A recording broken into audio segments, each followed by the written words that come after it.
নমস্কার বন্ধুরা, সবাইকে মনের মতো রান্নাতে স্বাগত জানাই। আমি আজকে আবারও একটা রেসিপি নিয়ে চলে এসেছি আপনাদের কাছে। কাঁচা কুমড়ো এবং আলু দিয়ে নিরামিষ একটা তরকারি বানিয়েছি। তো বন্ধুরা, আমি এই রেসিপিটা কিভাবে বানিয়েছি আপনারা প্রথম থেকে শেষ পর্যন্ত দেখতে থাকুন,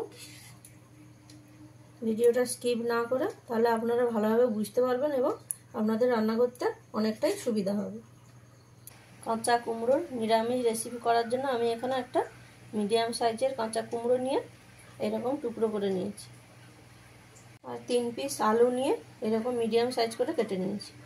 নিরামিষ রেসিপিটা করার জন্য আমি একটা কড়াই নিয়ে গরম করে নিয়েছি, তাতে দিয়ে দিলাম পরিমাণ মতন সর্ষে তেল। তেলটাকে খুব ভালো করে গরম করে নিতে হবে, আর তেলটা গরম হয়ে গেলেই তাতে দিয়ে দিতে হবে ফোড়নে শুকনো লঙ্কা 4 পিস, 2টো তেজপাতা,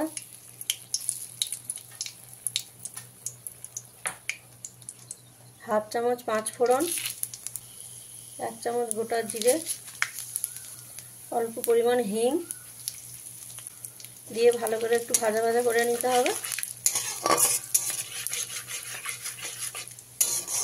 আর ভাজা ভাজা হয়ে গেলেই এর মধ্যে দিয়ে দিতে হবে কেটে রাখা কুমড়োগুলো, তারই সাথে দিয়ে দিতে হবে কেটে রাখা আলুগুলো, দিয়ে খুব ভালো করে মিশিয়ে নিতে হবে।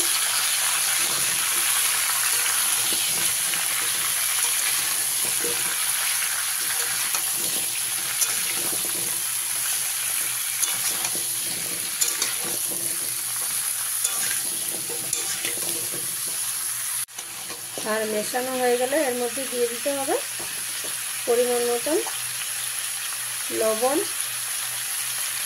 পরিমাণ মতন হলুদের গুঁড়ো,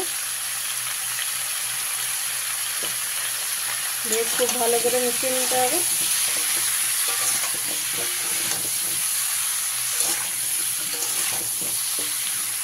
এই সময় গ্যাসের ফ্লেমটা আপনারা মিডিয়ামে রেখে সবজিগুলোকে ভালো করে ভিজিয়ে নেবেন।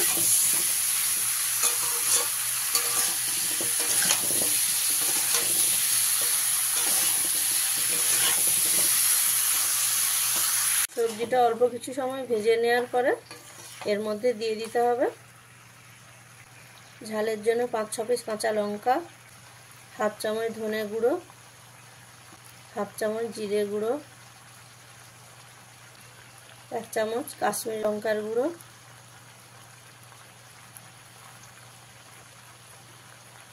দিয়ে আবার খুব ভালো করে মিশিয়ে নিতে হবে।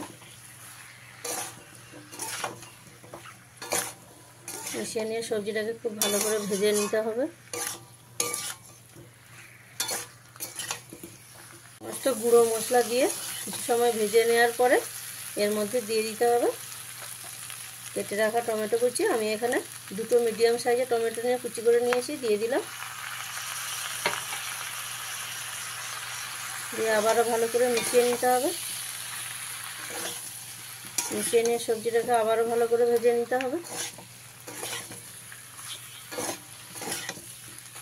টমেটো কুচিটা দিয়ে সবজিটাকে ভালো করে ভেজে নিয়েছি, টমেটোটাও খুব সুন্দর গলে গেছে।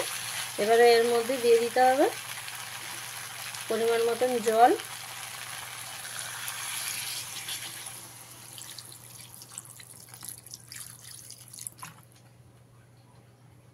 গ্যাসের ফ্লেমটা মিডিয়ামে রেখে ভালো করে ফুটিয়ে নিতে হবে।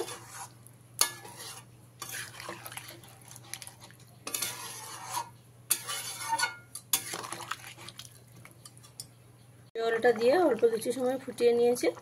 এবারে এর মধ্যে দিয়ে দিতে হবে চিনি। যে কোনো নিরামিষ রান্নায় চিনি দিলে রান্নাটা একটু মিষ্টি মিষ্টি হয়, খেতে খুবই ভালো লাগে। তো চিনিটা দিয়ে নিয়ে আরও অল্প সময় আমি ফুটিয়ে নেব, যতক্ষণ পর্যন্ত না এর গ্রেভিটা সেমি গ্রেভি হয়ে আসছে ততক্ষণ ভালো করে আপনাদের ফুটিয়ে নিতে হবে। চিনিটা দেওয়ার পরে অল্প কিছু সময় ফুটিয়ে নিয়েছি, সেমি গ্রেভি হয়ে গেছে। তো বন্ধুরা, এই রেসিপিটা আপনারা যে কোনো নিরামিষ দিনে কিংবা পুজো পদ্ধতির দিনে আপনারা বানিয়ে খেতে পারবেন। আর এই রেসিপিটা দিয়ে রুটি, লুচি, পরোটার সঙ্গে ভালোভাবে আপনারা খেয়ে নিতে পারবেন।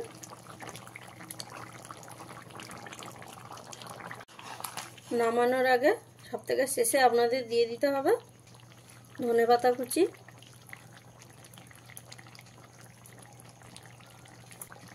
গরম মশলার গুঁড়ো দিয়ে খুব ভালো করে মিশিয়ে নিতে হবে। তো বন্ধুরা, আমি যেভাবে সিম্পলভাবে রান্নাটা করলাম আপনাদের অবশ্যই ভালো লাগবে। আর ভালো লাগলে চ্যানেলটাকে লাইক, কমেন্ট, শেয়ার এবং সাবস্ক্রাইব করতে ভুলবেন না। এইভাবে ভালো করে মেশানো হয়ে গেলে আপনাদের নামিয়ে নিতে হবে। তো আমি নামিয়ে নিলাম। এটা কমপ্লিট করে আমি এইভাবে নামিয়ে নিয়েছি।